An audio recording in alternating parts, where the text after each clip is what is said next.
And you know it now. They've been rescued. They're two Canadian women. But for all the news about their rescue and then they also being transported to Accra and subsequently being in contact with their families, we also decided to bring you, our viewers, comprehensive coverage about all the side issues, where they were kept, etc. So we decided to visit the site believed to be the final holding point of the two kidnapped Canadian women rescued at Kenyanse Achiase, and also reveal how their captors kept them in a very much unhygienic condition. It was just a two-bedroom apartment at a bushy and marshy new settlement at the Kwabre East municipality, and appears to have been unoccupied long before the kidnapped ladies were taken there. Well, we went there. We saw bowls of cooked food rendered unwholesome for days in a room the kidnapped women had been accommodated, which will welcome any visitor. Well, it is also unclear who served the food and for whom. But a police source says the victims may have rejected food from their captives. Well, our own man, Omin Teria, who has since been on the beat, was there. 19-year-old Bailin Chiti and Lauren Patricia Catherine had been missing for about a week after 4 men bundled them into a red Toyota Corolla car at the entrance of their private hostel at Inshaeso in Kumasi. CCTV footage of the scene is said to have led to the arrest of about 10 people in separate operations at Sawaba in Asokore-Mampong municipality and Kenyanse Achiase, leading to the rescue of the women. Police crime scene team had cordoned off the area as handful of residents witnessed events in disbelief. At the time of our visit, police personnel had picked what they say is a grenade at the scene. Spent shells, believed to have been fired from shotgun, are scattered at the scene. It feels very stuffy in the 2 rooms, with personal belongings of male adults scattered all over. The mattresses and blankets, believed to have served as resting place for the Canadian women, look very dirty on the floor. The 2 rooms have uncompleted bathroom in between them, with wet floors indicating very recent usage. A few residents have met a very reserved gentleman who lives in that house. This woman who witnessed the rescue operation tells JoyNews little is known about the occupant, who is always seen in winter hats. I know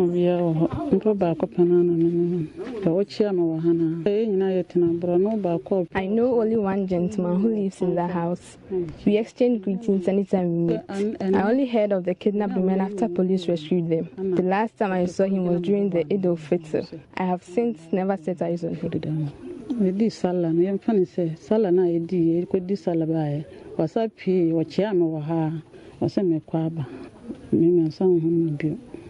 Her narration was corroborated by another resident. I am surprised someone chose to bring the kidnapped women here. I can't even imagine it. I saw phones and unwholesome food, including noodles, in there. It baffles me how someone will bring them here. From Kenyanse Achiase for JoyNews, Ohimin Teria reporting. Dominating social media and other discussions on those platforms was the fact that government had some assistance from the Canadian authorities. But we've had government come to reject claims that the rescue of the 2 Canadian girls kidnapped 6 days ago was done with the assistance of any foreign support. Well, at least 2 Canadian experts arrived in the country as the kidnapping of their nationals entered the 6th day. Well, but at a news conference on Wednesday, the Information Minister, Kujapon Nkrumah, indicated the entire operation was executed by Ghana's own security agencies, including officials from the Bureau of National Investigations and the Counter-Terrorism Squad. Intelligence gathering efforts enabled the security agencies to zero in on persons who were associated with the incident.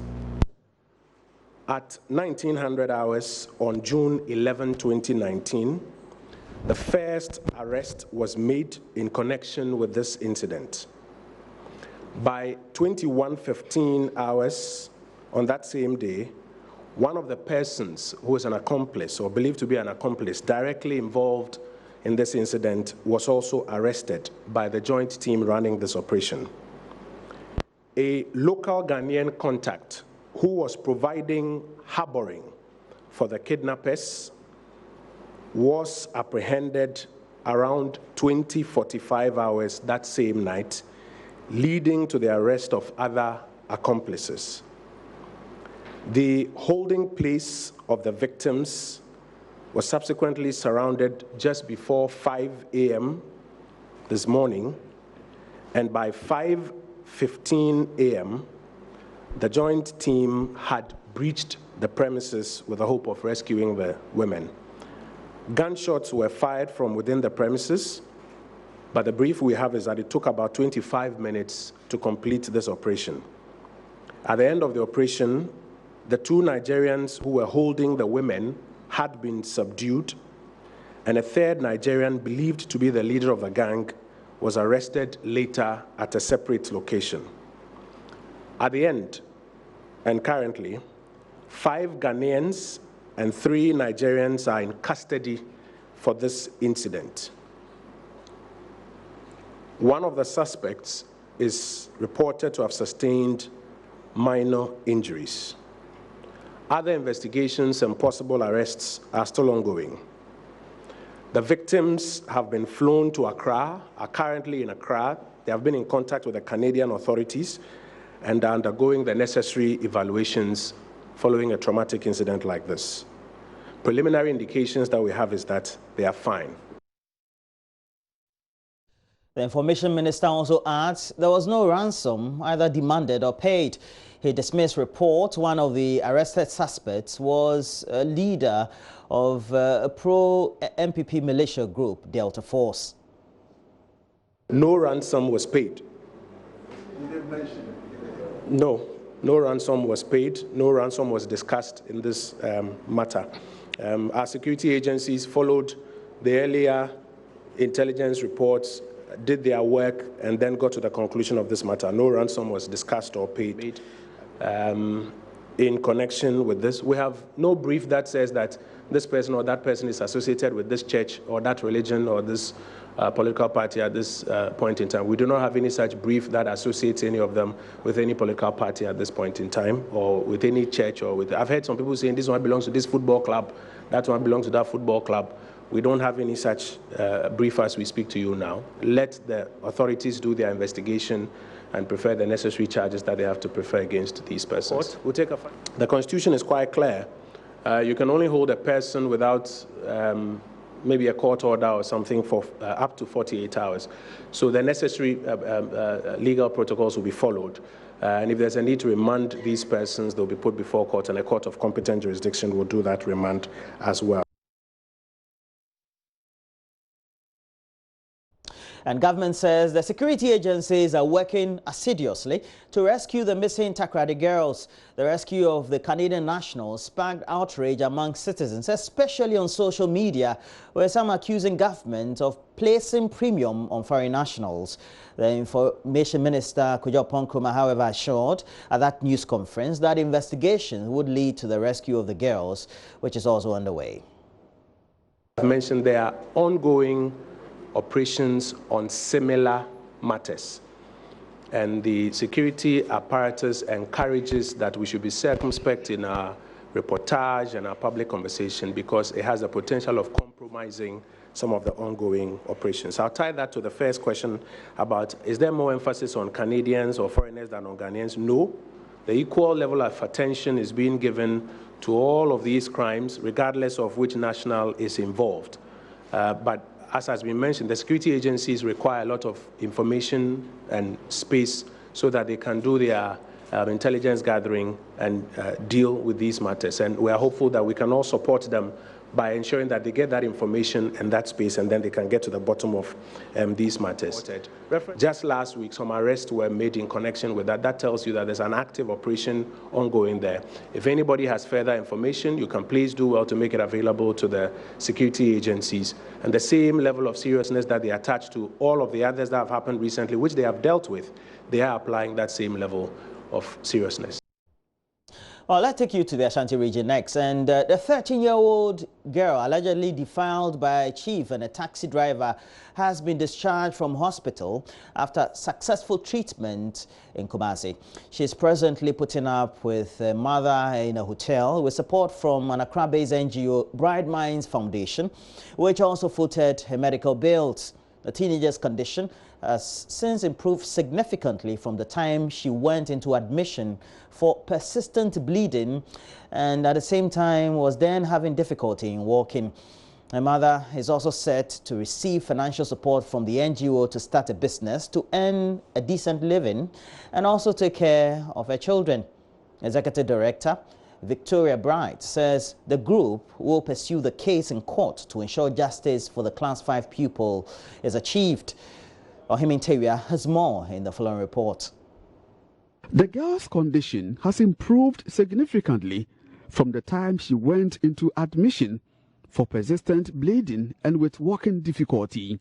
It was an emotional visit for officials of Bright Minds Foundation who were meeting the 13-year-old girl for the first time following JoyNews report on her plight.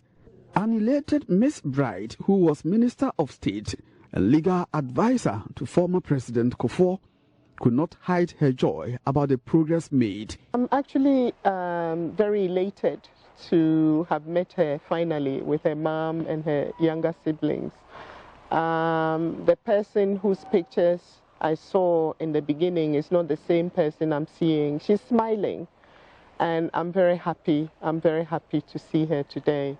Very happy. And she's well, she's walking okay, and she looks healthy. Bright Minds Foundation seeks to protect social, economic and psychological well-being of children burdened by poverty demands.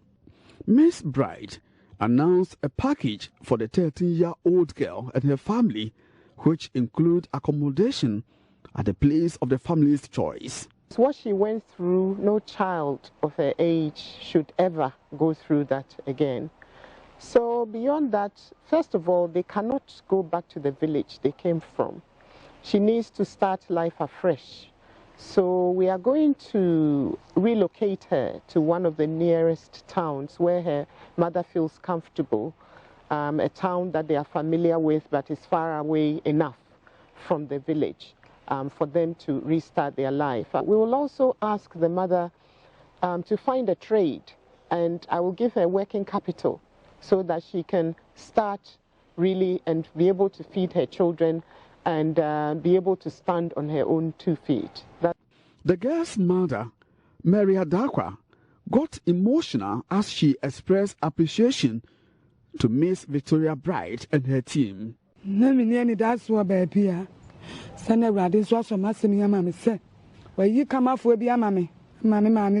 All hope was lost for me and my children, but God has provided a helper in the person of Madam Victoria Bright. My worries and tears are over. God bless Madam Victoria Bright for the gesture. Neighbors are surprised at the support. I will no longer sell dry bamboo for a living. Thank you, Madam Victoria Bright.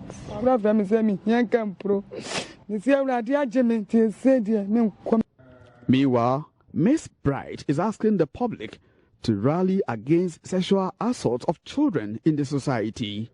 From Kumasi, for JoyNews, Ohiminteria reporting.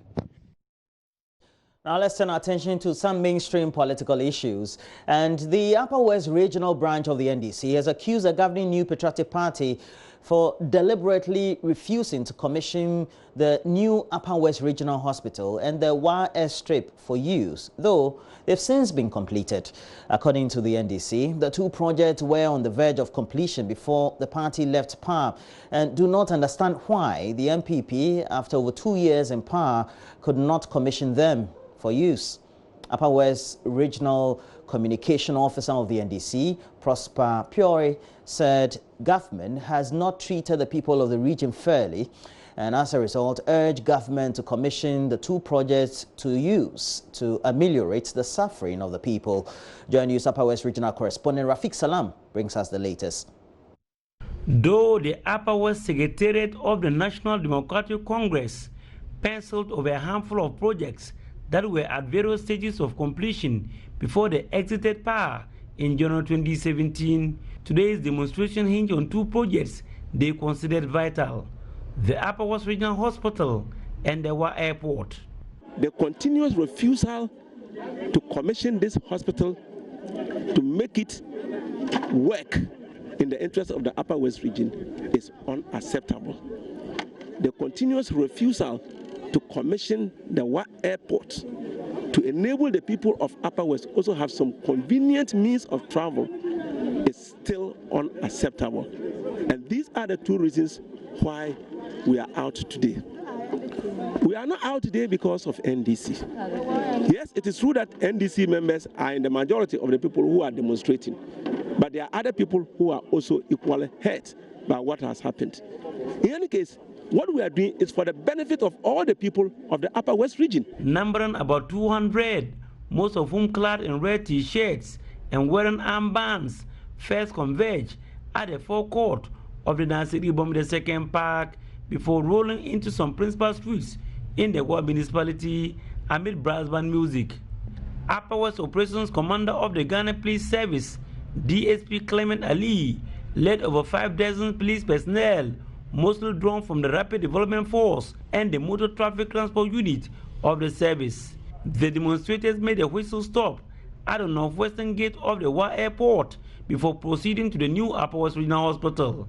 Before they go to the main entrance of the new hospital, the police had formed a human wall to prevent them from entering the new edifice. They stopped and danced to the music from the brass band before they were addressed by the communications officer of the party, Prosper Po Ere. The hospital, which was rated to be about 95% complete 3 years ago when the NDC left power, is still not opened to the citizens in the Upper West region, whilst the government is caught up in a vicious web of public deception. The bad faith exhibited by Akufo-Addo's regime towards the people of the Upper West has left natives stranded in their healthcare needs and has caused several avoidable deaths as natives from the poverty endemic region have great difficulties in accessing other referral health facilities in other regions. He then turned to the Wa Airport, which he said has now turned into a tourist site. We are equally very sad that our airport, which was completed and handed over to this regime, has still remained the tourist site and preserved for the sole use of His Excellency President Akufo-Addo and his Vice President Dr. Mahmoud Bawumia. They are the only two persons that have access to that facility now. And they come here at their own will to come and deceive us and go back. That is a pain to us. Meanwhile, Upper West Regional Minister Dr. Hafiz Bin Sali on Monday made an inspection tour of the new Upper West Regional Hospital and was conducted around the site by resident engineer Abu Shama. I am happy about the status of the hospital now. Most of the equipments are here and engineers are also present installing them. But what we will say is that we will not be pushed into commissioning a hospital that is not 100% complete. We want the facility to be completed. So until that is done, we will not be forced by anybody to rush into commissioning this hospital. Dr. Bin Sali made this observation about the Wa Airport. A team from the Ministry of Aviation was recently in the region to carry out tests on the tarmac to ensure that it meets international aviation standards before commercial flights would begin flights on it. We have been assured that if the work is satisfactory, within the shortest possible time, commercial flights will commence in the Wa Airport. Reporting for JoyNews, Rafik Salam, Wa. And this is just the first part of the news update. We'll bring you more updates as we look at stories, front page, center spread, back pages of the various newspapers we have in the studio. And then we'll look at the most topical of the post on myjoyonline.com. Please stay with us. But as always, we have our social media pages, Joy News on TV, Facebook at Joy News on TV, Twitter, and let us know what you think. We're taking a break. We'll be right back with all these.